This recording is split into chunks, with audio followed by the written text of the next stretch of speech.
हाँ, तो कैसे हो सभी लोग? बढ़िया, एकदम बढ़िया। नहीं हो तो बढ़िया हो गए हो। और बताओ, सबकी पढ़ाई कैसी चल रही है? ठीक है, तो सब लोग को अच्छे से पढ़ना चाहिए क्योंकि एग्जाम्स आपके नज़दीक आ रहे हैं, तो आप लोग को अच्छे से पढ़ाई करना चाहिए। और पढ़ाई जितना ज़्यादा करेंगे उतना ही आपके लिए बेहतर होगा, क्योंकि देखो आप अब ये जो भी 1-2 महीना बचा है, इन 1-2 महीनों में आपको क्या करना है, एकदम ही ज़्यादा मेहनत करनी है, बहुत ज़्यादा मेहनत करना है। यहाँ पर कहीं भी जाना घूमना फिरना बंद कर दीजिए। इन 2 महीनों में 3 महीनों में लग के खूब अच्छे से पढ़ाई कर लीजिए, क्योंकि ये 2-3 महीने कहीं ना कहीं आपको बहुत अच्छा मार्क्स स्कोर करने में बहुत ज़्यादा हेल्प करने वाले हैं। ठीक है, तो पढ़ाई करते रहिए, बहुत ज़्यादा मेहनत करना है आपको, क्योंकि बोर्ड्स के अंदर टॉप करना है आपको। ठीक है, मुझसे पढ़ रहे हैं तो टॉप जरूर करेंगे आप। कोशिश मैं पूरी यही करता हूँ कि मैं जितना हो सके, जितना ज़्यादा से ज़्यादा बेस्ट हो सके, आपको उतना ही प्रोवाइड करूँ। ठीक है, तो चलो स्टार्ट करते हैं आज का लेक्चर। लेकिन याद रखो कि आपके अंदर जोश पूरा होना चाहिए, मोटिवेशन पूरा होना चाहिए, क्योंकि एग्जाम आपके बहुत ही करीब है, सर पर है। तो उस हिसाब से आपको मोटिवेट होना पड़ेगा। आपको अब 4 की जगह 8 घंटे पढ़ना पड़ेगा। तो जो भी इसके प्रीवियस वाले लेक्चर में आपको कवर करा रखा है मैंने, उसको आपको ध्यान से जाके कवर कर लेना है, उसको पढ़ लेना है, क्योंकि आज हम उसके आगे स्टार्ट करने वाले हैं। ठीक है, तो एक बार जल्दी से हम बता देते हैं कि इसके प्रीवियस क्लासेस में हमने क्या स्टडी किया था। तो इसके पहले वाली क्लास में हमने क्या देखा था, हमने प्रिज्म के बारे में पढ़ा है कि प्रिज्म आखिर क्या होता है। ठीक है, और प्रिज्म से फिर हमने एक कलर की लाइट यानी कि मोनोक्रोमेटिक लाइट को जब गुजारा, तो हमने देखा कि किस तरह से जब प्रिज्म से व्हाइट लाइट को गुजारा जाता है तो किस तरह से वो प्रिज्म क्या करता है, उस लाइट को डेविएट करता है। एंगल ऑफ डेविएशन डेल पढ़ा था हमने वहां पर। ठीक है, तो वहां पर हमने देखा कि किस तरह से प्रिज्म क्या करता है, जो भी लाइट उसके ऊपर इंसिडेंट होती है, मोनोक्रोमेटिक लाइट, उसमें किस तरह से डेविएशन लाता है। ठीक है, तो वहीं पर हमने बोला था कि हम क्या कर रहे हैं, अभी मोनोक्रोमेटिक लाइट यूज कर रहे हैं, लेकिन अगला जो लेक्चर होगा उसके अंदर हम यहाँ पर मोनोक्रोमेटिक लाइट की जगह व्हाइट लाइट यूज करेंगे और प्रिज्म के ऊपर इंसिडेंट कराएंगे। तो वो लेक्चर आ चुका है, आज वो लेक्चर ये रिकॉर्ड हो रहा है। इस लेक्चर में आज हम क्या देखेंगे, आज हम देखेंगे कि अगर हम एक प्रिज्म के ऊपर व्हाइट लाइट को गिराते हैं तो आखिर हमको क्या फिनोमिना यहाँ पर ऑब्जर्व होता है। ठीक है, तो चलो इसको स्टार्ट करते हैं, बिना लेट किए इसको स्टार्ट किया जाता है। ठीक है, तो चलो इसको स्टार्ट करते हैं। तो हमको समझना क्या है, देखो आज का जो फिनोमिना है उसके बारे में अगर मैं बताऊं आपको, तो हम आज इनडायरेक्टली क्या पढ़ने वाले हैं, आज हम पढ़ेंगे डिस्पर्जन ऑफ लाइट।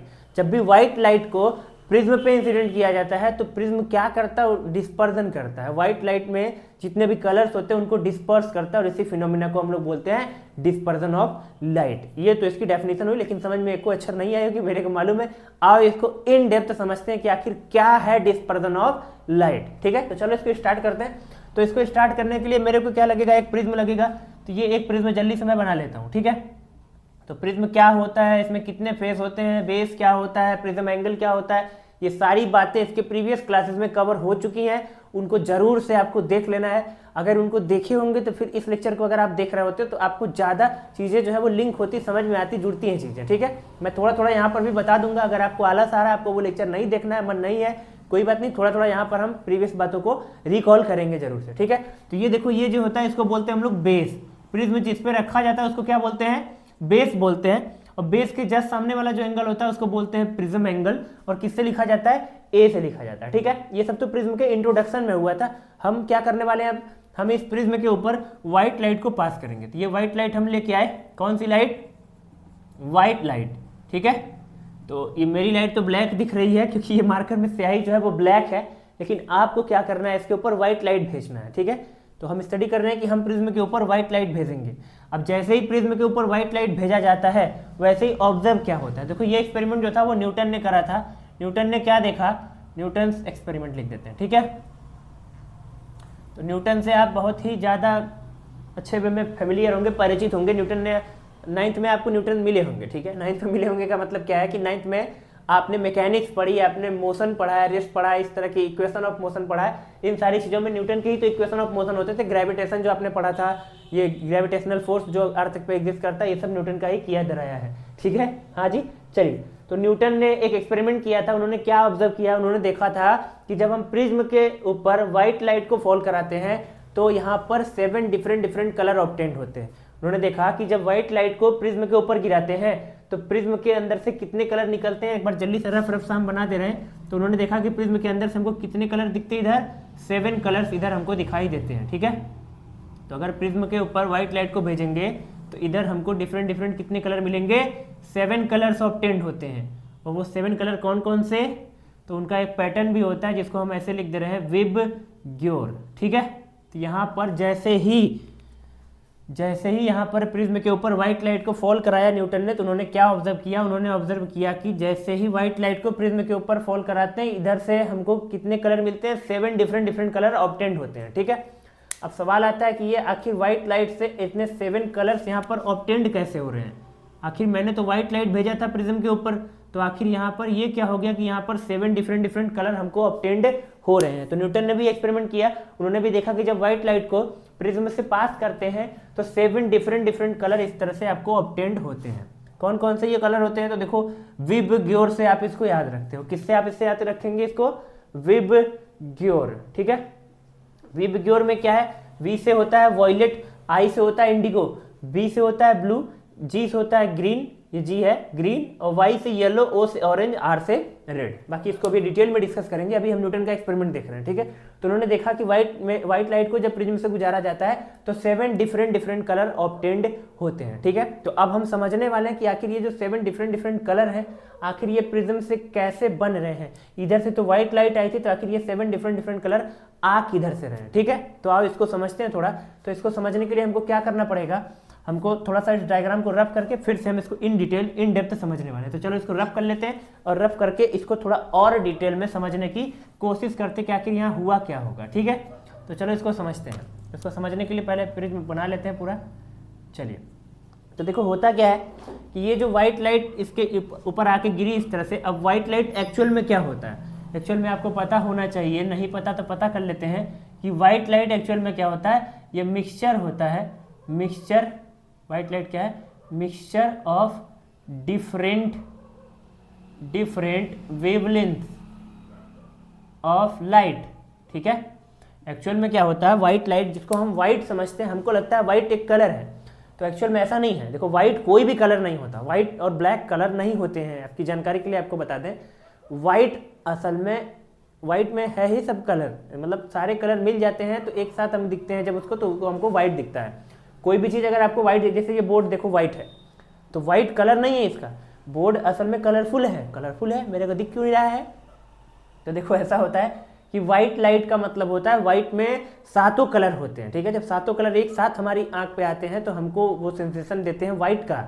ठीक है, तो इस तरह से जो व्हाइट लाइट जिसको हम एक कलर का समझ रहे हैं, एक्चुअल में व्हाइट लाइट में ढेर सारे डिफरेंट कलर्स हैं, और different colour means different wavelength है, और अलग अलग वेवलेंथ के अकॉर्डिंग अलग अलग कलर होता है फिजिक्स के अंदर। फिजिक्स में कलर जैसा कुछ नहीं, वेवलेंथ होता है, वेवलेंथ अलग तो कलर उसका अलग होता है। ठीक है, तो अलग अलग वेवलेंथ है व्हाइट लाइट के अंदर, इसलिए हम बोल सकते हैं कि व्हाइट लाइट में अलग अलग कलर हैं। और सिंपली अगर मैं बताऊं तो रेनबो में जो आपने 7 कलर देखे होंगे, वही 7 कलर, वही जो 7 रेनबो के कलर्स होते हैं, वही किसके अंदर होते हैं, व्हाइट लाइट के अंदर होते हैं। और उनका ऑर्डर क्या होता है, अभी लिखा था मैंने यहाँ पर विबग्योर करके, violet, indigo, blue, green, yellow, orange, red. तो व्हाइट असल में कोई कलर नहीं है, व्हाइट असल में मिक्सचर ऑफ डिफरेंट कलर्स होता है, जिसमें से 7 मेजर कलर होते हैं आपके विबग्योर वाले। ठीक है, तो आपको इतना याद रखना। ये बात भी किसने पता लगाई है, न्यूटन ने पता लगाई थी। जब न्यूटन ने व्हाइट लाइट को प्रिज्म से गुजारा था इस तरह से, तो उन्होंने ऑब्जर्व करा था कि यहाँ से 7 डिफरेंट कलर ऑब्टेंड होते हैं। ठीक है, और फिर उन्होंने और भी एक्सपेरिमेंट करा था, उन्होंने देखा था कि जब व्हाइट लाइट को पास करने से प्रिज्म से 7 डिफरेंट कलर बनते हैं, तो फिर उन्होंने एक इन्वर्टेड प्रिज्म रखा था इसके बगल में।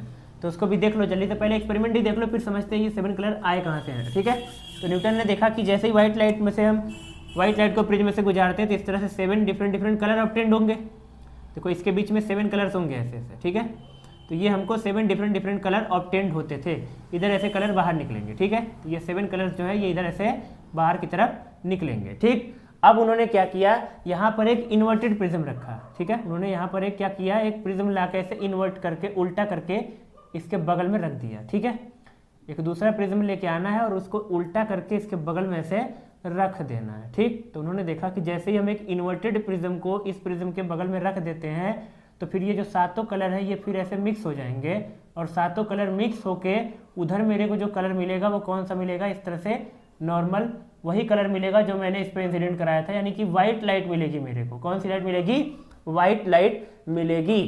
तो क्या हुआ यहाँ पर जरा समझेंगे, तो यहाँ पर हुआ ये कि जब प्रिज्म क्या कर रहा था, जो भी व्हाइट लाइट इसके ऊपर गई उसको 7 डिफरेंट कलर में डिवाइड कर दिया। ठीक, और दूसरे इन्वर्टेड प्रिज्म ने क्या किया, इस इन्वर्टेड प्रिज्म ने क्या किया, इन डिफरेंट 7 कलर्स को फिर से कंबाइन करा और इधर से फिर नॉर्मल व्हाइट लाइट बाहर आ गई। ठीक है, तो आपको दिख रहा है कि व्हाइट लाइट इसमें एंटर करी थी और व्हाइट लाइट बाहर आ रही है। ठीक है, लेकिन अंदर क्या हुआ है, अंदर यहाँ पर सेपरेशन हुआ है कलर्स का और 7 डिफरेंट कलर हमको ऑब्टेन्ड हो रहे हैं। अब ये जो आपको इधर दिखाई दे रहा है, अगर मैं इन दोनों चीज़ों को कंबाइन कर देता हूँ, अगर इन दोनों को आप कंबाइन कर देंगे, दोनों प्रिज्म को, इन्वर्टेड प्रिज्म को, तो ये एक ग्लास स्लैब बन जाता है। ऐसा कुछ बनेगा शेप, जिसको हम क्या बोलते हैं, ग्लास स्लैब। अब ग्लास स्लैब के केस में क्या होता था, ग्लास स्लैब इधर बना लेते हैं। ठीक है, देखो अगर ये मैं ग्लास स्लैब बना लूँ, यहाँ पर छोटा सा ग्लास स्लैब, ये ऐसे, तो देखो यहाँ पर आपने एक प्रिज्म ये है, थोड़ा सा इसको और बेंड करके बनाते हैं, ये ऐसे, तो ये हमारे पास एक ग्लास स्लैब है। ठीक है, अब ये एक प्रिज्म यहाँ से यहाँ तक, ये एक प्रिज्म है, देखो ये एक प्रिज्म है, ये दूसरा प्रिज्म है, ये वाला प्रिज्म ये रहा और ये वाला प्रिज्म ये रहा, तो दोनों प्रिज्म को अगर कंबाइन कर देंगे तो क्या बन जाएगा, एक ग्लास स्लैब बन जाएगा। क्या बन जाएगा, ग्लास स्लैब। अब ग्लास स्लैब से जब आप लाइट को ऐसे पास करते हो तो अंदर लाइट ऐसे बेंड करती है, पहले आपने पढ़ा है कि अंदर लाइट ऐसे बेंड करती है और फिर बाहर ऐसे ही निकल जाती है। जैसे इसमें एंटर करा था, लाइट अंदर बेंड करेगी और फिर बाहर ऐसे निकल जाती है और दोनों लाइट एक दूसरे के पैरेलल होती हैं। ठीक है, तो ये ग्लास स्लैब में आपने पढ़ा है कि आखिर ग्लास स्लैब में रिफ्रैक्शन किस तरह से होता है। यहाँ पर जो इमर्जेंट रे होती थी वो इंसिडेंट रे के पैरेलल होती थी, इस तरह से। ये लाइट को आप आगे बढ़ाओगे तो आप देखोगे कि ये जो इंसिडेंट रे है और जो इमर्जेंट रे है, दोनों एक दूसरे के क्या होती हैं, पैरेलल होती हैं। और व्हाइट लाइट इंसिडेंट कराने पर व्हाइट लाइट ही उधर ऑब्टेन्ड होता था मेरे को। तो यहाँ पर भी देखो वही फिनोमिना हुआ है, ये दोनों प्रिज्म मिलके एक ग्लास स्लैब की तरह काम कर रहे हैं और व्हाइट लाइट एंटर करी और व्हाइट लाइट बाहर निकल रही है। लेकिन ग्लास स्लैब में मेरे को 7 कलर नहीं दिखते थे। क्यों? क्योंकि यहाँ तक देखो 7 कलर आपको तब दिखते जब ये ग्लास स्लैब को बीच से कट कर देते आप। ये ग्लास स्लैब को बीच से कट करते आप तो ये जो यहाँ पर जो 7 कलर डिफरेंट बन रहे थे वो आपको इधर बाहर निकल के दिखाई देते। लेकिन आप अब ग्लास स्लैब में क्या है कि जो ग्लास स्लैब है उसमें एक प्रिज्म तो ये है तो, लेकिन एक उल्टा प्रिज्म उसके बगल में उसके साथ जुड़ा हुआ है। देखो एक प्रिज्म ये था सीधा वाला ऐसे वाला, लेकिन एक उल्टा प्रिज्म भी उसके साथ जुड़ गया है, तो जिसकी वजह से इसके अंदर 7 कलर बने तो होंगे ऐसे, लेकिन फिर वो सातों जुड़ के एक कलर बन गया, यानी व्हाइट कलर बन गया नॉर्मल। तो इसलिए मेरे को ग्लास स्लैब में 7 डिफरेंट कलर ऑब्टेन्ड नहीं होते थे। लेकिन अगर उसी ग्लास स्लैब को ऐसे बीच से कट कर दिया जाए और कट करके एक प्रिज्म बना दिया जाए, तब आपको उस प्रिज्म से 7 डिफरेंट कलर जो है वो ऑब्टेन्ड होंगे, अगर आप व्हाइट लाइट को उस पर इंसिडेंट कराते हो तब। ठीक है, तो ये थोड़ा सा मैंने सोचा समझा दूं आपको कि आखिर ग्लास स्लैब में 7 डिफरेंट कलर क्यों नहीं होते और प्रिज्म में क्यों होते हैं। क्योंकि ग्लास स्लैब क्या है, ये कॉम्बिनेशन है 2 प्रिज्म का, जिसमें एक जो सीधा प्रिज्म है और एक इन्वर्टेड प्रिज्म है, उसमें दोनों एक साथ कंबाइन करके रखे होते हैं। ठीक है, चलो तो यहाँ से कंक्लूजन क्या निकलता है, यहाँ से कंक्लूजन निकलता है कि व्हाइट लाइट, इधर भी व्हाइट लाइट और बीच में 7 कलर, इसका मतलब ये व्हाइट लाइट में ही 7 डिफरेंट कलर होते हैं। तो यहाँ से न्यूटन ने कंक्लूड किया, कंक्लूजन निकाला कि ये व्हाइट लाइट एक्चुअल में मिक्सचर है 7 डिफरेंट कलर्स का। ठीक है, और फिर उन्होंने देखा कि जो सन से लाइट आती है, उस सन से लाइट जो आ रही है उसको भी जब प्रिज्म से गुजारा और सेम ऐसा ही 7 डिफरेंट कलर का स्पेक्ट्रम ऑब्टेन्ड होता है, तो उनको भी ये समझ में आया कि हाँ जो सन की लाइट है ये भी व्हाइट लाइट है, क्योंकि व्हाइट लाइट में 7 डिफरेंट कलर्स हैं। तो अगर सन की लाइट यहाँ गुजारने से यहाँ भी 7 डिफरेंट कलर्स ऑब्टेन्ड होते हैं, इसका मतलब सन की लाइट भी नॉर्मल व्हाइट लाइट है। सन देखने में हमको येलोइश दिखता है, लेकिन उसकी लाइट एक्चुअल में व्हाइट होती है। क्योंकि व्हाइट, इसलिए कैसे पता मेरे को व्हाइट है, क्योंकि जैसे ही व्हाइट लाइट को हम प्रिज्म से गुजारते हैं वैसे ही हमको 7 डिफरेंट कलर ऑब्टेन्ड होते हैं। ठीक है, और यहाँ पर न्यूटन का एक और एक्सपेरिमेंट है जो कि हमारे सिलेबस में नहीं है इस समय, पहले हुआ करता था। उसमें क्या कर रहे थे न्यूटन ने, न्यूटन्स डिस्क, तो क्या बोलते थे, न्यूटन्स डिस्क एक्सपेरिमेंट। उसमें क्या होता था, एक डिस्क ऐसे होती थी और इस डिस्क में हम क्या करते थे, एक डिस्क मतलब आप समझते हो, जैसे आप पहले सीडी होती थी जो डीवीडी के अंदर लगती थी, या रोटी को समझ लो, जो रोटी का शेप होता है वो डिस्क शेप होता है। ठीक है, हाँ जी, तो एक डिस्क लेना है आपको पेपर का और उसको ऐसे 7 इक्वल हाफ में डिवाइड कर लेना है, ऐसे उसको 7 हाफ में डिवाइड कर देना है। तो ये देखो ऐसे आपको 7 हाफ में उसको डिवाइड मार देना है। चलिए तो 1 2 यहाँ गिन लेते हैं, 1 2 3 4 5 6 7। हमने क्या किया, यहाँ पर हमारे पास एक डिस्क था, आपको कार्डबोर्ड का, पेपर का, किसी का एक डिस्क बना लेना है और उसके बाद इसमें जो 7 डिफरेंट कलर यहाँ होते हैं उनको इसमें पेंट करना है। तो ये कलर का ऑर्डर क्या होता था, विबग्योर। कलर का ऑर्डर क्या था, विबग्योर। यहाँ वॉयलेट, यहाँ इंडिगो, यहाँ ब्लू, यहाँ ग्रीन, यहाँ येलो, यहाँ ऑरेंज, यहाँ रेड। इस तरह से एक ऑर्डर में आप ऐसे भी ऑर्डर बना सकते हो, ऐसे भी बना सकते हो, जैसे भी अच्छा लगे, एक ऑर्डर होना चाहिए। ठीक है, उसके बाद यहाँ पर आप अलग अलग कलर को पेंट कर लोगे, ये जो कलर लिखे उनको पेंट कर लेना है। फिर क्या करना है, फिर इसको बीच से होल कर लेना है और बीच से होल करके ले जाके किसी ऐसी चीज़ में फंसा देना है जो चीज़ रोटेट कर रही हो, घूम रही हो। जैसे आपके घर में मोटर हो, या जो आप 10 रुपये का मोटर पहले खरीद के उसमें पंखा लगा के घुमाते थे, या कोई भी चीज़ घूमने वाली चीज़ है जैसे मिक्सर हुआ, या कोई भी चीज़ जो ऐसे रोटेट करती है, उसके अंदर ले जाके इसको ऐसे फिक्स कर देना है। अब जैसे ही फिक्स करेंगे तो ये पूरा जो डिस्क है ये रोटेट करने लगेगा ऐसे। अब जब डिस्क रोटेट करेगा तो ये सातों जो डिफरेंट डिफरेंट कलर है ये एक साथ रोटेट हो जाएंगे, और जब रोटेट होंगे और जब इतनी स्पीड से रोटेट होने लगेंगे कि आपकी आंख इनको अलग अलग परसीव न कर पाए। देखो अभी जब ये रुका रहता है डिस्क, तो मेरे को ये सातों कलर अलग अलग दिखाई देंगे, ये वॉयलेट ही दिखेगा, ये रेड ही दिखेगा, वो ग्रीन ही दिखेगा, वो ब्लू, ये येलो, ऐसे अलग अलग दिखाई देंगे। ठीक है, क्योंकि सातों के सातों जो रंग है यहाँ पर, सातों के सातों जो कलर है उनको मेरी आंख अलग अलग परसीव कर पा रही, इसलिए मेरे को यहाँ पर ये अलग अलग दिखाई देंगे। लेकिन जब ये चीज़ रोटेट करने लगेगी, बहुत हाई स्पीड पे रोटेट करने लगेगी, तो उस केस में क्या होगा, ये सातों कलर मेरी आंख में एक साथ परसीव नहीं हो पाएंगे। जो हमारा परसीवेंस है, हमारे आंख का जो विजन है, वो थोड़ा सा इसमें चेंजिंग आएगी, और ये सातों कलर जब एक साथ मेरी आंख पे जाएंगे तो मेरे को सातों मिक्स होकर कैसा दिखाई देगा, कलर वाइट दिखाई देगा। जी हाँ, सही सुन रहे हैं, क्योंकि वाइट से ही ये सातों बने हैं। तो जब सातों एक साथ कंबाइन करेंगे और हमारी आंख पे एक साथ पहुंचेंगे तो हमको जो है वो डिस्क जो है वो कलरफुल नहीं दिखेगा। अब हमको वो डिस्क कैसा दिखेगा, वाइट दिखेगा। लेकिन ये एक्सपेरिमेंट करने के लिए आपको इसको बहुत ही ज़्यादा हाई स्पीड पे घुमाना पड़ेगा। तो जैसे भी आप करिए इसको हाई स्पीड पे रोटेट करके और फिर ये एक्सपेरिमेंट चेक करेंगे तो आप देखेंगे आपको ये डिस्क कैसा दिखेगा, वाइट दिखेगा। लेकिन यहाँ पर कहीं वाइट कलर है नहीं, देख लो यहाँ पर हमने रेड, ग्रीन, येलो, ब्लू इस तरह से अलग अलग कलर पेंट कर रखा है। लेकिन जब एक साथ मिक्स होंगे सातों कलर और आपकी आंख में पहुंचेंगे तो आपको कैसा दिखेगा, वाइट दिखेगा। ठीक है, क्योंकि सातों कलर एक साथ हमारी आंख उसको कैसे परसीव करती है, हमारी आंख को जब सातों कलर एक साथ मिलते हैं तो उसको वो व्हाइट कलर दिखता है। तो व्हाइट कलर नहीं, वाइट दिखता है। ठीक है, तो इसलिए उसको व्हाइट बोल देगी, मतलब हम व्हाइट उसको समझ लेंगे। ठीक है, चलो वो हमको समझ में आएगा, हमको दिखेगा व्हाइट। ठीक है, अब यहाँ पर कई लोग ये मिसकंसेप्शन पाल लेते हैं कि सातों कलर मिक्स होने पर व्हाइट बनते हैं, तो वो सातों कलर लेंगे, इसे निकालेंगे कलर वाले डिब्बे में से और सातों कलर को एक बारी बारी से मिक्स करेंगे और बाद में कहेंगे देखिए व्हाइट बन रहा है। तो नहीं बनेगा। अगर आप 7 कलर को मिक्स करेंगे, एक में इसे मिक्स करके सान दे रहे हैं आटा जैसा, या ब्रश लेके सब एक में कलर मिक्स कर दिया, तो आपको सातों कलर मिक्स होके व्हाइट कलर नहीं मिलेगा। क्यों नहीं मिलेगा, क्योंकि जब आप 2 कलर को मिलाओगे तो कोई तीसरा कलर बन जाएगा ना। जैसे सपोज करो आपने क्या किया, आपने येलो और ग्रीन को मिक्स कर दिया। अब आप जब येलो और ग्रीन मिक्स करेंगे तो कोई तीसरा कलर बन जाएगा, वो तीसरा चौथे में मिक्स होगा तो 5वां कलर बन जाएगा। मतलब यहाँ अलग अलग कलर बन जाएंगे, जिस वजह से आपको ये चीज़ दिखाई नहीं देगी। ठीक है, तो इनको मिक्स नहीं करना है, इनको केवल रोटेट करना है। और रोटेट करेंगे तो आपके आँख में जब सातों एक साथ पहुँचेंगे तो आपको उसका विजन जो है, आपको वो परसीव कैसे होगा, व्हाइट के जैसा परसीव होगा आपकी आँख को। ठीक है, तो ये था न्यूटन डिस्क एक्सपेरिमेंट और ये था प्रिज्म वाला। तो इस तरह से न्यूटन ने कंक्लूड किया कि व्हाइट लाइट एक्चुअल में मिक्सचर है डिफरेंट डिफरेंट कलर्स का, जिसमें 7 डिफरेंट कलर ये हैं। अब मेरा जो टॉपिक है यहाँ पर, हमारा जो टॉपिक है वो क्या है, हमको समझना है कि आखिर ये जो 7 डिफरेंट कलर्स है ये आखिर ऑब्टेन्ड हो कैसे ना, इसके पीछे का रीजन हम लोग समझने वाले हैं। ठीक है, और इसी को ही बोला जाता है डिस्पर्जन ऑफ लाइट। जब प्रिज्म से व्हाइट लाइट पास करने पर 7 डिफरेंट कलर ऑब्टेन्ड होते हैं तो इसी फिनोमिना को हम लोग क्या बोलते हैं, डिस्पर्जन ऑफ लाइट बोलते हैं। ठीक है, तो चलो इसको समझते हैं कि आखिर ये व्हाइट लाइट जब प्रिज्म से गुजारा जाता है तो यहाँ पर 7 डिफरेंट कलर ऑब्टेन्ड कैसे होते हैं। ठीक है, तो आइए इसको समझते हैं। इसको समझने के लिए पहले इसको रब कर लेते हैं और रब करके फिर से प्रिज्म बना के इस चीज़ को हम समझने की कोशिश करते हैं। ठीक है, चलो तो इसके लिए आपको पहले समझ में आना चाहिए स्नेल्स लॉ। तो आपने स्नेल्स लॉ पढ़ रखा है मेरे से।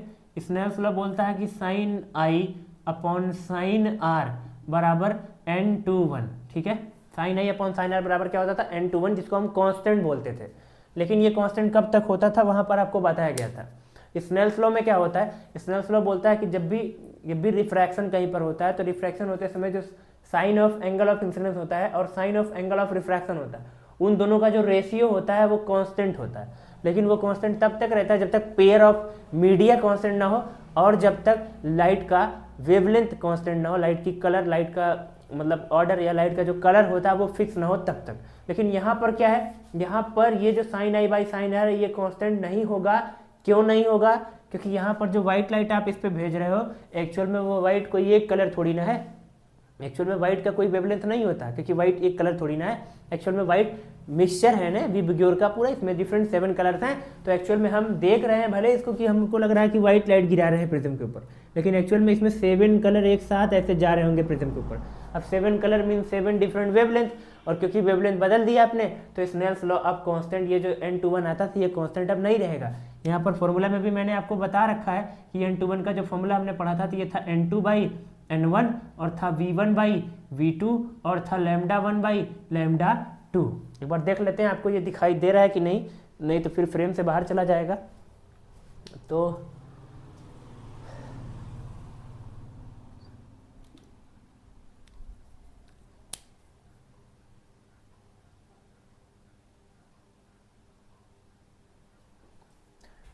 हाँ तो ठीक है, आपको दिखाई दे रहा है, फ्रेम के अंदर है ये, ठीक है। चलो तो आपको दिख रहा होगा, ठीक है। चलिए तो यहाँ पर अभी जगह और है तो मैं यहाँ थोड़ा आगे लिख देता हूँ इसको। तो यहाँ पर n21 का फॉर्मूला क्या है, n2/n1 है या v1/v2 था या λ1/λ2 था। अब क्योंकि यहाँ पर ये λ1 λ2 जो है वो चेंज होगा क्योंकि लाइट की वेवलेंथ चेंज कर रहे हो आप। आपको लग रहा है आप व्हाइट लाइट भेज रहे हो, लेकिन व्हाइट एक्चुअल में क्या है, डिफरेंट अलग अलग कलर का कम्बिनेशन है। अब अलग अलग कलर मीन्स अलग अलग वेवलेंथ, तो क्योंकि आपने वेवलेंथ अब चेंज कर दिया तो वेवलेंथ के चेंज होने से ये n की वैल्यू चेंज होएगी। अब n की वैल्यू चेंज होएगी तो ये चीज़ कांस्टेंट नहीं रहेगी। अरे जो चीज़ चेंज करेगी वो कांस्टेंट कैसे रहेगी? कहने का मतलब क्या है कि अब क्या होगा, अब यहाँ पर जब आप जैसे सपोज करो यहाँ पर इसके ऊपर जो लाइट गिर रही है, यहाँ पर एक नॉर्मल बना लेते हैं पहले। ये हमने एक नॉर्मल बना लिया। अब लाइट जितना एंगल बना के आती है उसको क्या बोलते हो, एंगल ऑफ इंसिडेंस आई। अब आई तो सबका सेम है ना। देखो ये जो मैंने व्हाइट लाइट भेजा है ये कितने एंगल पे भेजा था, आई एंगल पे। तो सातों कलर इसके अंदर होंगे, व्हाइट के अंदर 7 कलर हैं तो सातों कलर तो एक साथ ऐसे जाएंगे ना, तो सातों का जो एंगल बनेगा वो कितना बनेगा, आई ही बनेगा। लेकिन अब आई तो सबका सेम है, देखो आई यहाँ पर एंगल सबका सेम है, लेकिन अब होगा क्या, क्योंकि अलग अलग कलर हैं, अब अलग अलग कलर हैं तो उनके लिए लैम्डा अलग अलग होगा, और लैम्डा अगर अलग अलग होगा तो एन की वैल्यू भी क्या होएगी, अलग अलग होएगी। अब इधर देखो, इधर ध्यान से देखना तुम, साइन आई बटे साइन आर में आई की वैल्यू तो सेम है, जो सातों कलर है वो एक ही एंगल पे गए हैं तो आई की वैल्यू सेम है, लेकिन ये n21 की वैल्यू चेंज हो रही है। क्यों चेंज हो रही है, क्योंकि लैम्डा चेंज हो रहा है। अब ये वैल्यू चेंज कब हो सकती है, लेफ्ट हैंड साइड जब चेंज होगा तभी तो राइट हैंड साइड चेंज होगा। अब यहाँ पर साइन आई में आई तो चेंज हो नहीं रहा है, तो कौन चेंज होगा, फिर आर चेंज होगा, क्योंकि आई तो सबका सेम है, आर सबका अलग अलग होगा, इसीलिए ये आर के चेंज होने से एन की वैल्यू क्या आएगी, अलग अलग आएगी। इसका मतलब क्या है, इसका मतलब ये है कि यहाँ पर आई तो सेम होगा सबके लिए, लेकिन आर जो होगा वो हर एक कलर के लिए अलग अलग होगा, हर एक लैम्डा के लिए आर मेरे को अलग अलग मिलेगा। तो क्योंकि यहाँ पर 7 डिफरेंट कलर हैं तो 7 डिफरेंट लैम्डा यानी 7 डिफरेंट आर मेरे को मिलेगा। तो कोई जो है हो सकता है ये इस वाले एंगल इस वाले आर पे ऑब्टेंड हो मेरे को, तो कोई हो सकता है इस वाले आर पे ऑब्टेंड हो, कोई किसी के लिए आर ये होगा, किसी के लिए आर ये होगा, किसी के लिए ये होगा। इस तरह से अलग अलग आर मेरे को अलग अलग कलर के लिए ऑब्टेंड होंगे, सबका एंगल आर जो होगा वो अलग अलग होगा, ठीक है। नॉर्मल से जो एंगल बनेगा सबका वो अलग अलग होगा। क्यों अलग होगा, क्योंकि सबका लैम्डा अलग अलग है, जिससे एन की वैल्यू अलग अलग होएगी। अब एन की वैल्यू कैसे अलग हो सकती है, एन की वैल्यू कब चेंज हो सकती है, इसमें से साइन आई तो चेंज हो नहीं रहा है, तो कौन चेंज होगा, फिर साइन आर चेंज होगा, यानी आर चेंज होगा यहाँ पर, ठीक है। चेंज है, चार्ज लिख रहा हूँ, क्या होगा, आर चेंज होना पड़ेगा, क्योंकि आई चेंज हो नहीं रहा। अगर आर भी चेंज नहीं होगा, सोचो तुम ही सोचो, अगर आई चेंज नहीं हो रहा और आर भी चेंज ना हो तो ये दोनों चीज चेंज नहीं होगी तो ये रेशियो कांस्टेंट नहीं हो जाएगा, कांस्टेंट हो जाएगा ना। लेकिन यहाँ पर मेरे को पता है क्योंकि अलग अलग कलर हैं, लैम्डा अलग अलग है, तो एन की वैल्यू चेंज होगी, और एन की वैल्यू चेंज तभी हो पाएगी जब इधर या आई आर में से दोनों में से कोई चेंज हो। अब आई तो चेंज कर नहीं रहा हूँ मैं, तो यानी कौन चेंज होगा, आर चेंज होगा, ठीक है। तो एक ही एंगल पे आपको, एक ही एंगल आई पर आपको 7 अलग अलग आर मिलेंगे, और ये जो 7 अलग अलग आर है ये 7 अलग अलग कलर के अकॉर्डिंग होंगे। और इस तरह से अब ये जब बाहर निकलेगा तो यहाँ पर होगा इसका रिफ्रैक्शन, और यहाँ पर हमको मिलेंगे कितने कलर्स, 7 डिफरेंट कलर यहाँ पर हमको ऑब्टेंड हो जाएंगे, ठीक है। यहाँ पर हमको 7 डिफरेंट कलर ऑब्टेंड कौन से होंगे, वही ऑर्डर होगा जो मैंने आपको बताया था, ठीक है। इस तरह से आपको 7 डिफरेंट कलर ऑब्टेंड हो जाएंगे, ठीक है। और ये जो है आपको, ये कहाँ पर आपको, ये जो आपको दिख रहा है ये कॉम्बिनेशन, इसको हम लोग क्या बोलते हैं, इसको हम लोग बोलते हैं स्पेक्ट्रम ऑफ लाइट, ठीक है। और कौन सा स्पेक्ट्रम, कंटिन्यूअस, कौन सा spectrum, continuous spectrum of light, ठीक है। तो इधर आपको ये 7 डिफरेंट कलर ऑब्टेंड होंगे, वही रेनबो वाले colours, violet, indigo blue, green, yellow, orange, red, और ये कंटिन्यूअस स्पेक्ट्रम ऑफ लाइट होगा। कंटिन्यूअस का मतलब क्या है कि वॉयलेट, इंडिगो ब्लू, इन सब में जो है आपको गैप कहीं नहीं दिखेगा, ऐसा नहीं दिखेगा कि हाँ यहाँ तक वॉयलेट है, जैसे मैंने गैप जैसा दिखाया ऐसा लाइन बना के, ऐसे नहीं दिखेगा कि हाँ इतना वॉयलेट है, इतना इंडिगो, इतना ब्लू है, ये सब मिक्स रहेंगे एक दूसरे में। मिक्स का मतलब क्या है कि जैसे वॉयलेट में इंडिगो मिक्स होता रहेगा, और इंडिगो में ब्लू मिक्स रहेगा, ब्लू में ग्रीन मिक्स रहेगा, सब एक साथ फ्लो बना रहेगा इससे सारे कलर का, कहीं पर गैपिंग नहीं रहेगी, कंटिन्यूअस का मतलब ये होता है। तो ये जो आपको ऑब्टेंड हुआ है डिफरेंट वेवलेंथ का जो बैंड ऑब्टेंड हो रहा है, ये इसे ही क्या बोलते हैं हम लोग, स्पेक्ट्रम बोलते हैं इसको। क्या बोलते हैं, स्पेक्ट्रम। तो स्पेक्ट्रम क्या है, spectrum is nothing but combination of या band of different wavelength of light. अलग अलग वेवलेंथ की लाइट का जो बैंड बनाएंगे, जो कॉम्बिनेशन करेंगे, उसे क्या बोलेंगे हम लोग, स्पेक्ट्रम बोलते हैं। ठीक है, तो यहाँ पर आपने देखा कि किस तरह से व्हाइट लाइट को प्रिज्म से गुजारने से 7 डिफरेंट कलर ऑब्टेंड हो रहे हैं मेरे को। ठीक है, अब यहाँ थोड़ा सा एंगल ऑफ, हम लोग यहाँ पर एंगल ऑफ डेविएशन की बात करेंगे थोड़ा सा, कि किसके लिए एंगल ऑफ डेविएशन कम है और किसके लिए ज़्यादा है, उसको समझने की कोशिश करते हैं। ठीक है, तो उसके लिए हम क्या कर रहे हैं, जो इंसिडेंट लाइट है इसको थोड़ा आगे बढ़ाते हैं। तो चलो इंसिडेंट लाइट को मैंने आगे बढ़ा दिया। अगर यहाँ प्रिज्म ना होता तो ये लाइट, आपको पता है कि light always travel in straight line, तो ये लाइट सीधे जाती, लेकिन प्रिज्म होने से क्या हुआ, यहाँ 7 डिफरेंट कलर ऑब्टेंड हो रहे हैं। अब होगा क्या, ये जो 7 डिफरेंट कलर ऑब्टेंड हुए हैं, इन 7 डिफरेंट कलर में अगर आप ध्यान से देखें तो ये जो डेविएशन है ये किसके लिए है, रेड के लिए है। और वॉयलेट का अगर आप डेविएशन चेक करें तो वॉयलेट लाइट सबसे नीचे गई है ये, तो इसका डेविएशन अगर आप चेक करेंगे तो ये किसका डेविएशन है, वॉयलेट के लिए डेविएशन है। अब साफ साफ दिख रहा है कि ज़्यादा डेविएशन किस में हो रहा है, वॉयलेट के केस में, यानी कि डेल वी जो है वो ग्रेटर है, बहुत ग्रेटर है किससे, डेल आर से। इसका क्या मतलब समझ में आता है, इसका मतलब डेविएशन जो हो रहा है वो वॉयलेट कलर में ज़्यादा हो रहा है in comparison to red colour. Red colour में ज़्यादा डेविएशन नहीं हुआ, देखो रेड कलर यहाँ से यहाँ तक ही डेविएट किया है, लेकिन वॉयलेट कलर में इतना डेविएशन हुआ है।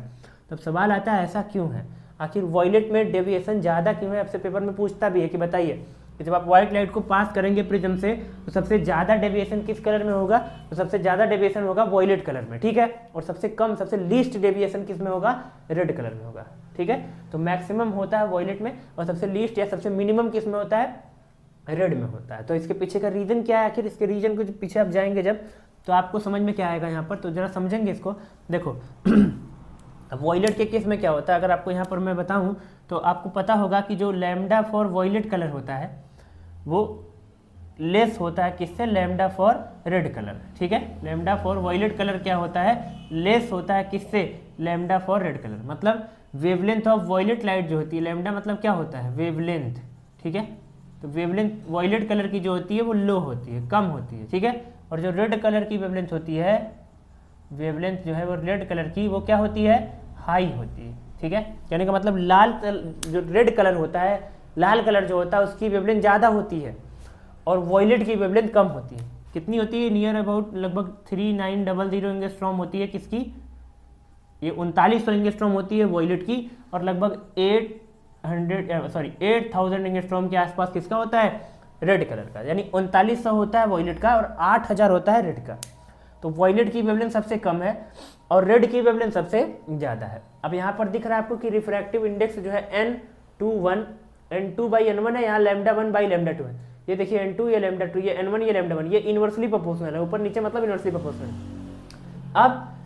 अब यहाँ से एक चीज समझ में आती है कि n और लैम्डा इन्वर्सली प्रोपोर्शनल है। क्या समझ में आता है कि n इन्वर्सली प्रोपोर्शनल है किसके, लैम्डा के। मतलब जिसके लिए लैम्डा ज़्यादा होगा उसके केस में n की वैल्यू क्या आएगी, कम आएगी। बहुत ध्यान से, जिस भी कलर के लिए लैम्डा ज़्यादा होगा उसके लिए n की वैल्यू कम आएगी, और n की वैल्यू कम होने का मतलब उसकी बेंडिंग कम होगी। उसके लिए जो आपका प्रिज्म है उसका रिफ्रैक्टिव इंडेक्स कम है। रिफ्रैक्टिव इंडेक्स ही बेंडिंग कराता है, लाइट की बेंडिंग कितना लाइट बेंड होगी वही रिफ्रैक्टिव इंडेक्स बताता है। अब क्योंकि लैम्डा ज़्यादा है तो n की वैल्यू कम होगी तो बेंडिंग कम होगी। अब लैम्डा सबसे ज़्यादा किसका होता है, रेड का। रेड कलर का लैम्डा जो होता है वो 8000 है। तो लाल कलर का लैम्डा क्योंकि ज़्यादा है तो लाल कलर के केस में जो अपवर्तनांक होगा, जो रिफ्रैक्टिव इंडेक्स होगा, जो n होगा वो कम होगा और उसके केस में बेंडिंग कम होगी। तो देखो रेड के केस में बेंडिंग कम हुई है, ठीक है। और वॉयलेट के केस में क्या होगा, वॉयलेट के केस में लैम्डा कम रहेगा, n की वैल्यू ज़्यादा रहेगी तो बेंडिंग ज़्यादा होगी। तो देखो वॉयलेट केस में बेंडिंग ज़्यादा है। या आप ऐसे डायरेक्ट याद रखो कि डेविएशन और लैम्डा इन्वर्सली प्रोपोर्शनल है। वॉयलेट का डेविएशन ज़्यादा है रेड से, लेकिन वेवलेंथ की बात करेंगे तो रेड की वेवलेंथ ज़्यादा होती है वॉयलेट से। जिसका वेवलेंथ ज़्यादा उसका डेविएशन कम, जिसका वेवलेंथ कम उसका डेविएशन ज़्यादा। वेवलेंथ और डेविएशन ये भी दोनों कैसे हैं, इन्वर्सली प्रोपोर्शनल। आप इनको बोल सकते हो रिलेशन के रूप में अगर आप समझना चाहो तो। बाकी लॉजिक वाइज बात करेंगे तो वो रहा लॉजिक थोड़ा सा कॉम्प्लेक्स लग रहा है लेकिन है बहुत सिंपल। अगर आप समझ पाए हैं तो बोलिए आगे बढ़ते हैं। वैसे समझ गए होंगे क्योंकि मैंने कोशिश करा है चीज़ों को समझाने की, तो आपको समझ में मेरे को लगता है आ गया होगा। ठीक है, बाकी एक बार और अगर आप देखना चाहें तो मैं एक बार और आपको बता दूंगा यहाँ पर, तो एक बार जल्दी से आप इसको देख लो, बाकी एक बार फिर से रिवाइज करके इसको खत्म करते हैं फिर। ठीक है, चलिए एक बार देख लीजिए आप। तो चलो एक बार फिर से सुन लो। तो देखो डिस्पर्जन ऑफ लाइट क्या होता है। डिस्पर्जन ऑफ लाइट, अब इधर मैं खड़ा हो जाता हूँ। तो डिस्पर्जन ऑफ लाइट में क्या होता है, जब भी व्हाइट लाइट को प्रिज्म से पास करते हैं, तो व्हाइट लाइट जैसे ही प्रिज्म से पास करते हो आप, तो इधर से आपको प्रिज्म में से 7 डिफरेंट कलर ऑब्टेन्ड होते हैं। ये क्यों हुआ, तो इसके पीछे लॉजिक आपको समझाया मैंने कि जब व्हाइट लाइट एक्चुअल में एक कलर नहीं है, एक्चुअल में उसमें 7 डिफरेंट कलर है। तो मेरे को लगा कि मैंने इस पर व्हाइट लाइट गिराया, लेकिन एक्चुअल में मैंने इस पर 7 डिफरेंट कलर गिराए हैं, और सबका एंगल मैंने आई क्या रखा है, सेम रखा है। अब अगर साइन आई सबका सेम हो गया और साइन आर भी अगर सबका सेम हो जाएगा, तब तो ये रेशियो कांस्टेंट हो जाएगा। लेकिन ये मेरे को पता है क्योंकि यहाँ पर अलग अलग कलर है, तो अलग अलग कलर के लिए लैम्डा अलग है, तो एन की वैल्यू चेंज होएगी। अब एन की वैल्यू कैसे चेंज होएगी, इधर तो साइन आई तो चेंज कर नहीं रहा हूँ मैं, यानी कौन चेंज होगा, फिर साइन आर चेंज होगा। और साइन आर तब चेंज होगा जब कौन चेंज हो, आर चेंज हो। यानी अलग अलग कलर के केस में अलग अलग आर मिलना चाहिए मेरे को, अलग अलग कलर में अलग अलग आर मिलेगा, तो एन की वैल्यू अलग अलग आएगी, चेंज होगी, यानी सब कुछ सही होगा। तो यहाँ पर एक आई के अकॉर्डिंग मेरे को 7 डिफरेंट आर मिलेंगे, क्योंकि यहाँ पर एक आई थोड़ी ना, यहाँ पर 7 कलर थे, 7 के लिए आई सेम था, लेकिन आर सबका सेम नहीं रहेगा, तो सबको अलग अलग आर मिलेगा, सब अलग अलग एंगल से इस तरह से बट जाएंगे। और जब बाहर निकलेंगे तो इस तरह से, तो नीचे वॉयलेट मिलेगा, ऊपर कौन सा मिलेगा, रेड, और बीच में पूरा वेबग्योर कलर पूरा अपना। ठीक है, अब आप देख रहे हो कि सबसे कम विचलन जो है, सबसे कम डेविएशन रेड में हुआ है, और सबसे ज़्यादा डेविएशन किस में हुआ है, वॉयलेट में हुआ है। तो सवाल आता है ऐसा क्यों है, तो इसको समझने के लिए हम लोग यहाँ आए, हमने देखा कि ये जो एन है और जो लैम्डा है ये इन्वर्सली प्रोपोर्शनल है। इन्वर्सली प्रोपोर्शनल का मतलब लैम्डा जिसका ज़्यादा होगा उसके लिए एन की वैल्यू कम होगी। ठीक है, और जिसके लिए लैम्डा कम होगा उसके लिए एन की वैल्यू ज़्यादा होगी। एन की वैल्यू ज़्यादा मतलब रिफ्रैक्टिव इंडेक्स ज़्यादा मतलब बेंडिंग ज़्यादा, एन की वैल्यू कम मतलब रिफ्रैक्टिव इंडेक्स कम मतलब बेंडिंग कम। तो देखो रेड कलर की वेवलेंथ ज़्यादा होती है, तो उसके केस में रिफ्रैक्टिव इंडेक्स कम होगा, तो उसके केस में बेंडिंग कम होगी। तो देखो रेड के केस में बेंडिंग कम हुई है, क्यों कम हुई है, क्योंकि यहाँ पर रिफ्रैक्टिव इंडेक्स कम है। रिफ्रैक्टिव इंडेक्स क्यों कम है, क्योंकि रेड की वेवलेंथ देखो ज़्यादा है, 8000 एंगस्ट्रॉम है, और वॉयलेट के केस में जस्ट उल्टा, वॉयलेट की वेवलेंथ कम है, वेवलेंथ कम मतलब एन की वैल्यू ज़्यादा, एन की वैल्यू ज़्यादा मतलब बेंडिंग ज़्यादा, तो वॉयलेट में मैक्सिमम बेंडिंग हुई है और रेड में लीस्ट बेंडिंग हुई है। ऐसे सिंपल कैसे याद रखेंगे, जिसकी वेवलेंथ ज़्यादा उसकी बेंडिंग कम, जिसकी वेवलेंथ कम उसकी बेंडिंग ज़्यादा, जस्ट अपोजिट या इन्वर्सली रिलेशन आप बोल सकते हो यहाँ पर। ठीक है, हाँ चलिए, तो आपको समझ में आया होगा, मैंने कोशिश करा इसको एक बार रिवाइज भी कर दिया ताकि आप आसानी से चीज़ों को समझ जाएं। एक बार इसको आप देख लो जल्दी से, फिर इसको रब करके हम लोग आगे बढ़ने वाले हैं। ठीक है, तो देखिए जल्दी से फिर रब करते हैं। चलो नोट कर लेना वैसे इसको, तो मिटा दें। चलिए, तो मिटा दिया इसको मैंने। तो अभी तक आपने डिस्पर्जन ऑफ लाइट को समझ लिया है कि आखिर डिस्पर्जन ऑफ लाइट क्या होता है, और स्पेक्ट्रम भी आपको समझ में आ गया। तो ये जो आपको डिफरेंट वेवलेंथ मिल रहे थे विबग्योर करके, बार लिख दे रहा हूँ मैं इसको, जो ऑर्डर मिला था आपको क्या मिला था, विबग्योर।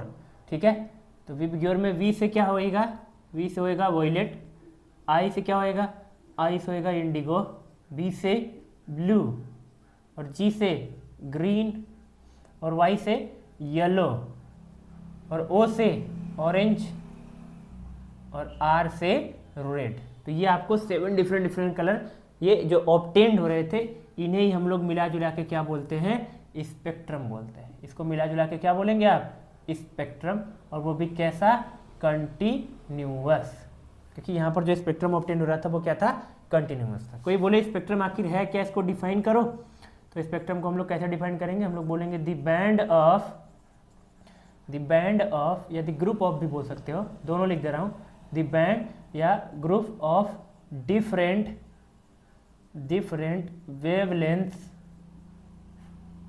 Wavelengths of light.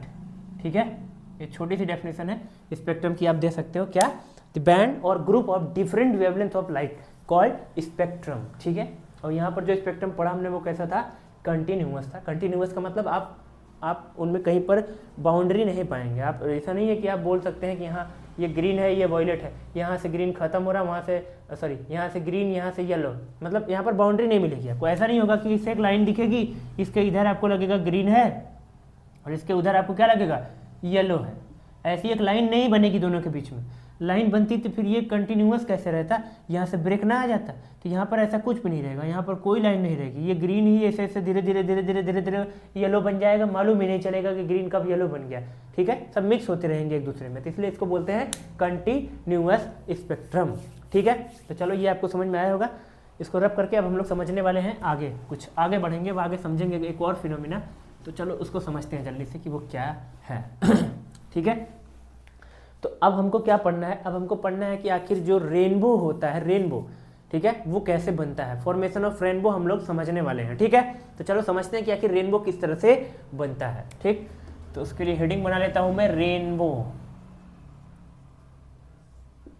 तो रेनबो कब बनता है, कैसे बनता है, कहाँ बनता है, कितना बनता है, ये सारी चीज़ें आज के लेक्चर में हम लोग कवर कर लेते हैं जल्दी से, इसको और समझते हैं। तो देखो रेनबो आपने बनता हुआ देखा होगा। रेनबो कब बनता है, जब कभी भी बारिश होती है, रेन होती है और रेन के जस्ट बाद सन निकल जाता है, मतलब बारिश हुई है और धूप भी निकल गई है। ऐसे बहुत कम होते हैं, बहुत रेयर फिनोमिना होते हैं कि जब बारिश के दौरान भी धूप निकलती है तब भी रेनबो दिखते हैं।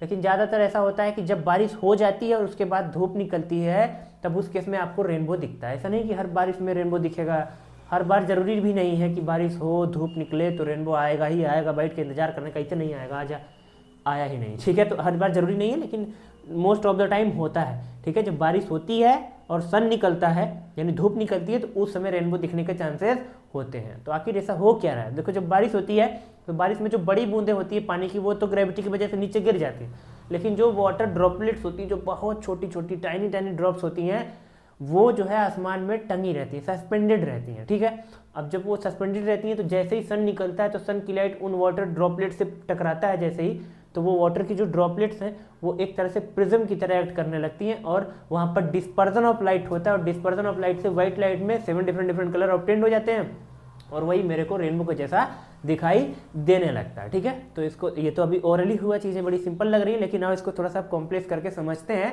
आखिर एक्चुअल में हो क्या रहा है। ठीक है, तो इसको समझते हैं। ठीक है, तो इसके लिए हम क्या करेंगे, एक वाटर की ड्रॉप बनाएंगे ऐसे। तो एक वाटर की ड्रॉप जल्दी से मैं स्केच कर लेता हूँ। ठीक है, ये एक वाटर की ड्रॉप हम बनाने की कोशिश में लगे हुए हैं और देखते हैं कैसा बनता है। बन जा, ये एक वाटर की ड्रॉप हमने बना लिया और बहुत ही घटिया सा बना है, कोई बात नहीं। ठीक है, तो चलिए ये एक वाटर की ड्रॉप हमने बना लिया है। वाटर ड्रॉप जो है स्फेरिकल होती है। चलिए ये एक वाटर की ड्रॉप हमने बना लिया। ठीक, अब होगा क्या, अब ये जो वाटर ड्रॉप है ये जैसे ही बारिश होती है तो बारिश के बाद वाटर ड्रॉपलेट जो है वो एयर में सस्पेंडेड हो जाती है। ठीक है, अब जैसे इधर कहीं सन की लाइट इसके ऊपर पड़ेगी तो ये देखो सन की लाइट आ रही है। किसकी लाइट है, सन लाइट है। ऊपर जाके हम तो टॉर्च जला नहीं रहे हैं बारिश के बाद, तो वहाँ सन ही रहेगा, सन की लाइट आएगी। अब सन की लाइट, मेरे को पता है कि सन की लाइट वाइट लाइट है और वाइट लाइट एक्चुअल में मिक्सचर ऑफ 7 डिफरेंट कलर है। तो जैसे ये वाइट लाइट इसके ऊपर पड़ती है जाके वाटर की ड्रॉप के ऊपर, तो ये वाटर की जो ड्रॉपलेट है इसका ये जो सरफेस है ये प्रिज्म की तरह एक्ट करने लगता है और ये लाइट थोड़ी सी सीधे लेके आते हैं, रुको ऐसे, ये ऐसे, ये वाइट लाइट इसके ऊपर आ गई। ठीक है, अब यहाँ पर क्या होगा, सेम वही फिनोमिना होगा जो प्रिज्म में हुआ था। अब वाइट लाइट एक कलर की लाइट तो है नहीं, इसके अंदर 7 डिफरेंट कलर्स हैं, तो अब यहाँ पर अलग अलग कलर मेरे को ऑब्टेंड हो जाएंगे यहाँ पर इस तरह से।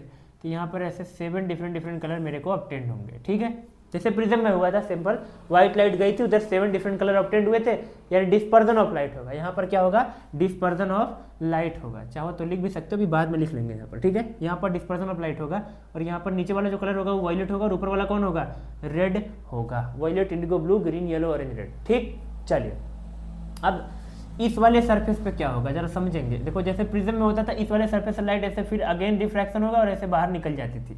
तो ऐसे जब लाइट बाहर निकल जाएगी तो आप इधर आंख लगाओगे और आंख लगा के जब देखोगे तो आपको रेनबो किधर दिखना चाहिए, फिर इस हिसाब से आपको रेनबो दिखना चाहिए। अब देखो ये दोनों लाइट मेरी आंख में ऐसे पड़ेंगी और जब मेरी आंख इन दोनों लाइट को ऐसे पीछे खींचेगी तो मेरे को रेनबो उधर दिखना चाहिए, है उधर जहाँ हेडिंग बनी वहाँ दिखना चाहिए। ठीक है, तो ये मेरे को रेनबो उधर दिखना चाहिए और सन भी किधर है, सन की लाइट उधर से आ रही है, मतलब सन भी इधर ही होएगा ऐसे।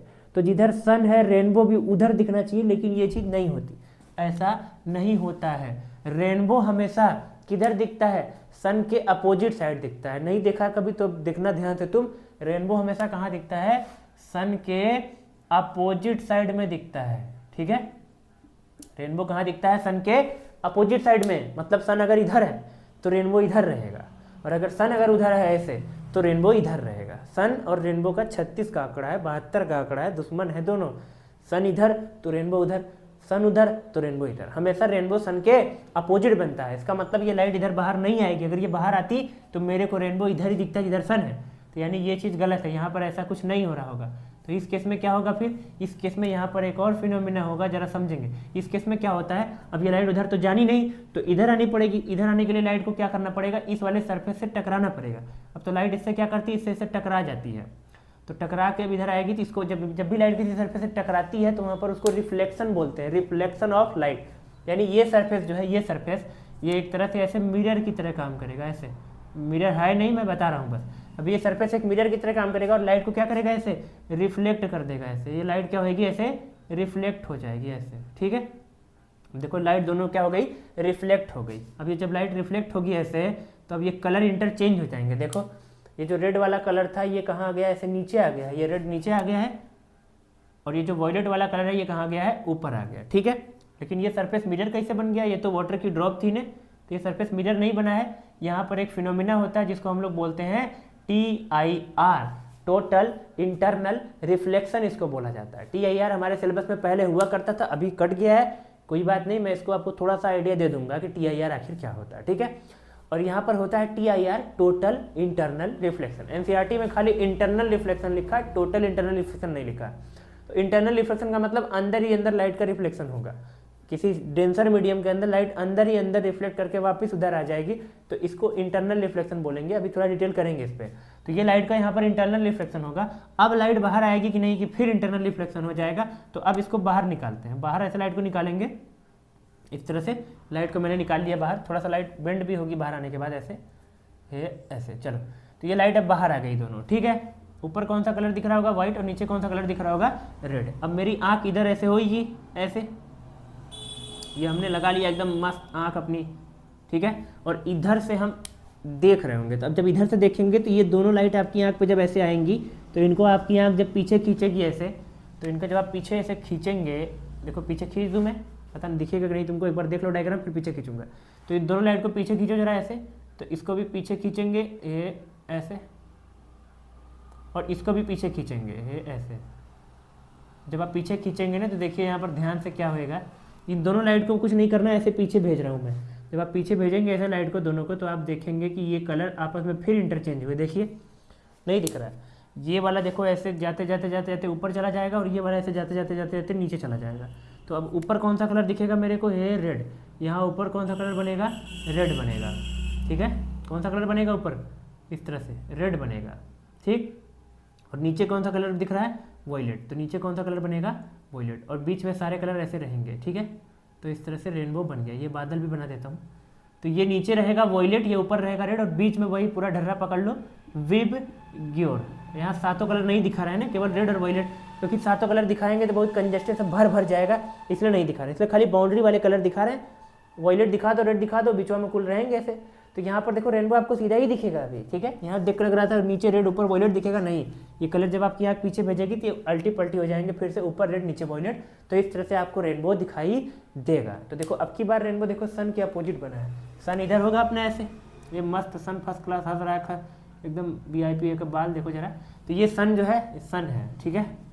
ये सन से लाइट उधर जा रही है और सन के अपोजिट रेनबो दिखेगा, ऐसा होता है। जब भी रेनबो आप देखते हैं तो सन के अपोजिट साइड में ही दिखता है, सन आपके पीठ के पीछे होना चाहिए। तो देखो मैं इधर से देख रहा हूँ तो सन ये देखो मेरे पीछे इधर होगा सन, तो अब सन आपके पीछे होगा तो रेनबो आपको सामने दिखेगा। ऐसा नहीं कि सन उधर है और आप उधर ही मुंह करके चले गए मुंह उठा के रेनबो देखने, नहीं। सन को पहले अपने पीठ के पीछे खींचिए, सन उधर है तो ऐसे घूम जाइए, सन आपके पीछे होना चाहिए, अब रेनबो दिखेगा। या सन अगर इधर है तो मैं ऐसे घूम जाऊंगा ताकि सन मेरे पीछे रहे, तब मेरे को रेनबो सामने दिखेगा। अपोजिट साइड में रेनबो हमेशा दिखता है, ठीक है। चलो, और यहाँ पर कई बार लोग एंगल भी पूछ लेते हैं कि एंगल कितना बन रहा है। तो वैसे तो एंगल आपके सिलेबस में नहीं है, पहले होता था। तो यहाँ पर मैं बताना चाहूँगा आपको कि ये एंगल कितना बनता है। ये आपको याद करने की जरूरत नहीं है, सिलेबस में नहीं है, ये कुछ बुक्स में लिखा होता है, आपके बुक्स में नहीं है। तो ये जो एंगल होता है, ये वाला एंगल जो होता है ये होता है 43 डिग्री, और ये वाला जो होता है ये होता है 41 डिग्री, ठीक है। तो आपको जो दिख रहा है वॉयलेट कलर 41 डिग्री पे दिखेगा, यानी नीचे दिखेगा, और रेड कलर 43 डिग्री पे यानी ऊपर दिखेगा। ऐसे थोड़ा सा यहाँ से भी आप समझ सकते हो कि रेड कलर देखो ज़्यादा ऊपर है, 43 डिग्री मतलब ऊपर, और वॉयलेट कलर 41 डिग्री यानी नीचे। तो रेड ऊपर रहेगा, वॉयलेट नीचे, यानी सही ऑर्डर रहेगा। आपको रेनबो जब देखेंगे आप तो देखिएगा उसमें नीचे वॉयलेट होता है, ऊपर रेड होता है। तो इस तरह से आपको रेनबो बनता हुआ दिखाई देता है। अब देखो एक चीज़ और सुन लो कि रेनबो हमेशा एक नहीं बनते, दो बनते हैं। रेनबो दो बनते हैं, जी हाँ। रेनबो कितना बनता है, दो बनता है, एक प्राइमरी रेनबो होता है और एक सेकेंडरी रेनबो होता है। जो हमको दिखता है, जो हम देखते हैं वो कौन सा देखते हैं, हम प्राइमरी वाला देखते हैं, क्योंकि प्राइमरी वाले में लाइट की इंटेंसिटी बहुत ज़्यादा होती है, यही हमको दिख रहा होता है। लेकिन जो सेकेंडरी रेनबो होता है वो इतना हल्का बनता है, उसमें ब्राइटनेस, उसमें जो लाइटनिंग रहती है वो इतनी कम रहती है लाइटिंग, कि वो हमको कई बार तो दिखता भी नहीं। लेकिन जब भी आप रेनबो देखेंगे कभी भी बना हुआ, तो ध्यान से देखिएगा, तो एक रेनबो आपको बहुत क्लियर दिखेगा, और जस्ट उसके थोड़ा सा ऊपर, जस्ट ऊपर ही देखना है, नीचे नहीं। ये जो रेनबो बना है इसके जस्ट ऊपर एक और रेनबो भी बनता है ऐसे, इसके जस्ट ऊपर एक और रेनबो ऐसे बनता है, लेकिन उसकी इंटेंसिटी क्या रहती है, बहुत लो रहती है।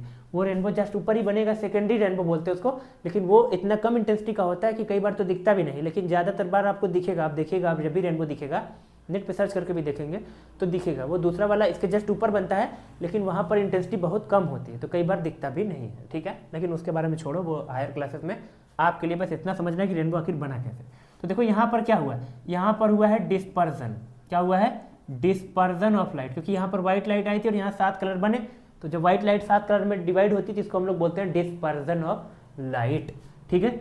और यहाँ पर क्या हुआ है, तो अगर आप यहाँ समझेंगे तो यहाँ हुआ है TIR। क्या हुआ है, TIR। TIR क्या है, टोटल इंटरनल रिफ्लेक्शन, ठीक है। यहाँ पर क्या हुआ है, टोटल इंटरनल रिफ्लेक्शन हुआ है, मतलब लाइट जो है वो अंदर ही अंदर रिफ्लेक्ट कर गई है, जिसकी लाइट मिरर में रिफ्लेक्ट करती है, लेकिन यहाँ पर कोई मिरर है नहीं। यहाँ पर ये अंदर वाटर होगा, वाटर की ड्रॉप है, ये अंदर वाटर बाहर एयर। लाइट को एक मीडियम से दूसरे मीडियम में जाना चाहिए था, लेकिन लाइट एक मीडियम से दूसरे मीडियम में ना जाके उसी से टकरा के उसी में आ गई। ये कैसे हुआ, तो ये केवल एक ही फिनोमेना में हो सकता है, ये होता है TIR, जो कि 12th में है, 10th में भी होता था लेकिन काट दिया है, पता नहीं क्यों NCERT ने, तो इसको छोड़ दो आप। तो टोटल इंटरनल रिफ्लेक्शन में क्या होता है, जब लाइट डेंसर से रेयर में जा रही होती है, किन से, डेंसर से रेयर में। जैसे कि यहाँ देखो, ये वाटर की ड्रॉप में जो अंदर ये जो लाइटिंग दिख रही है, ये वाटर में है यानी डेंसर मीडियम में, और बाहर जब आती तो रेयर होता है। जब लाइट डेंसर से रेयर में जाती है तब TIR होता है। TIR कब होता है, जब लाइट कहाँ से कहाँ जाती है, डेंसर से रेयर में जाती है। और एक एंगल होता है क्रिटिकल एंगल, उससे बड़े एंगल पे जाती है तब। उस केस में क्या देखा जाता है, उस केस में लाइट मीडियम चेंज ही नहीं करती, वापस उसी मीडियम में रिफ्लेक्ट कर जाती है, और इसी बोलते हैं हम लोग क्या, TIR बोलते हैं। तो यहाँ पर ऐसा कुछ हुआ होगा कि ये जो एंगल बना होगा ये क्रिटिकल एंगल से बड़ा बनेगा, तब TIR हो गया होगा, और तब लाइट ऐसे बेंड होकर वापस आ रही होगी। और यहाँ पर फिर क्या हुआ लाइट का, फिर यहाँ पर रिफ्रैक्शन हो जाएगा, क्योंकि मीडियम चेंज होगा, और मीडियम चेंज होने से लाइट करेगी थोड़ी सी बेंड, तो ऐसे आकर थोड़ी सी बेंड हो गई, यहाँ पर होगा रिफ्रैक्शन। तो 3 फिनोमेना कौन कौन सा हुआ है, एक हुआ है डिस्पर्जन, दूसरा हुआ है TIR, टोटल इंटरनल रिफ्लेक्शन, और तीसरा हुआ है रिफ्रैक्शन, ठीक है। तो आपको तीनों ऑर्डर में याद रखने हैं। पहला क्या हुआ है, पहला हुआ है डिस्पर्जन, फिर उसके बाद क्या हुआ है TIR, टोटल इंटरनल रिफ्लेक्शन, और फिर क्या हुआ है रिफ्रैक्शन। तो कई बार ये ऑर्डर पूछता है पेपर में कि बताओ रेनबो बनने के पीछे कौन से 3 फिनोमेना है और विथ ऑर्डर बताओ। तो पहला बोलेंगे डिस्पर्जन, दूसरा बोलेंगे TIR, टोटल इंटरनल रिफ्लेक्शन, और तीसरा बोलेंगे रिफ्रैक्शन। तो इस तरह से इन 3 फिनोमेना को एक साथ कंबाइन करके फिर जाके आपका जो वाटर ड्रॉप है उसने व्हाइट लाइट को डिस्पर्स करके 7 डिफरेंट कलर बनाए, जिसको कि हम रेनबो जैसा देखते हैं, ठीक है। तो ये था रेनबो बनने के पीछे का लॉजिक, जो कि एग्जाम में आपके पूछा जाता है। कई बार ये रे डायग्राम पूछता है, और कई बार ये आपको ये 3 फिनोमेना जो कि ऑर्डर से हैं इनके बारे में पूछता है, ठीक है। तो ये आज का लेक्चर इतना ही करते हैं। रेनबो कैसे बनता है ये समझ गए, बाकी इसके बाद वाले अगले वाले लेक्चर्स में हम क्या कवर करेंगे उसको सुन लो, बाकी स्टार्ट नहीं करेंगे उसको। अगली क्लास में एक लेक्चर होगा जिसमें हम लोग इसके बारे में बात करेंगे और पूरा लेक्चर खत्म कर देंगे उसमें, ठीक है। तो अभी मेरे को क्या बचा इस चैप्टर के अंदर पढ़ना रह गया, 2 टॉपिक बच गए हैं। क्या क्या, एक होता है एटमॉस्फेरिक रिफ्रैक्शन, ठीक है, एटमॉस्फेयर में किस तरह से रिफ्रैक्शन होता है वो पढ़ेंगे हम, और दूसरा पढ़ेंगे स्कैटरिंग ऑफ लाइट, यानी लाइट कैसे स्कैटर करती है एटमॉस्फेयर में, वो पढ़ेंगे, ठीक है। तो दोनों हमको पढ़ने हैं, एटमॉस्फेरिक रिफ्रैक्शन और स्कैटरिंग ऑफ लाइट पढ़ेंगे, ठीक है। तो एटमॉस्फेरिक रिफ्रैक्शन में क्या होता है, यहाँ पर हम 2-3 फिनोमेना पढ़ेंगे। क्या, ये ट्विंकलिंग ऑफ स्टार्स, यानी कि स्टार कैसे ट्विंकल करते हैं, और real and apparent position of stars, हमको जो स्टार जहाँ दिख रहा है, जो प्लैनेट जहाँ दिख रहे हैं, क्या वो वहीं है स्काई में कि कहीं और है, और ट्विंकलिंग जो हो रहा है वो भी पढ़ना है हमको। तो ट्विंकलिंग पढ़ेंगे, और बाकी रियल एंड एपरेंट जो है पोजीशन पढ़ेंगे स्टार्स की, ठीक है। और ये भी पढ़ेंगे कि आखिर प्लैनेट क्यों नहीं ट्विंकल करते हैं, स्टार अगर ट्विंकल करते हैं, ट्विंकल ट्विंकल लिटिल स्टार, तो आखिर लिटिल है स्टार इसलिए ट्विंकल करता है, तो प्लैनेट क्यों नहीं ट्विंकल करते। और फिर स्कैटरिंग ऑफ लाइट पढ़ेंगे। स्कैटरिंग ऑफ लाइट में हम पढ़ेंगे कि किस तरह से जो है हमारा, किस तरह से हम पढ़ेंगे वहाँ की डेंजर सिग्नल रेड क्यों होता है। इसके अलावा जो मेरा सन होता है, जब मेरा सन राइज हो रहा होता है उस समय रेड क्यों अपीयर होता है, और सनसेट के समय भी सन क्या होता है, रेड अपीयर होता है, और जो हमारा दोपहर होता है आफ्टरनून, उस समय सन जो है वो येलो अपीयर होता है, और सन की लाइट भी येलो अपीयर होती है, और स्काई ब्लू होता है, स्पेस ब्लैक होता है। ये सारे क्वेश्चन का आंसर आपको अगले लेक्चर में आने मिलने वाला है। तो अगला लेक्चर काफ़ी इंटरेस्टिंग होने वाला है, तो उसके लिए आपको थोड़ा वेट करना पड़ेगा। अभी आप इतना कवर करो, फिर अगले लेक्चर में हम लोग काफ़ी जोश के साथ सारे के सारे चीज़ों को कवर करेंगे, और कोशिश करेंगे कि अगले ही लेक्चर में इस चैप्टर को खत्म कर दिया जाए। ठीक है, तो चलो पेपर आपके नज़दीक है, उस हिसाब से पढ़ाई को स्ट्रॉन्ग करिए, आप पढ़ते रहिए, जो भी पढ़ाया गया सब कुछ नोट्स बनाते रहिए, नोट करते रहिए और पढ़ाई करते रहिए। ठीक है, चलो ऑल द बेस्ट।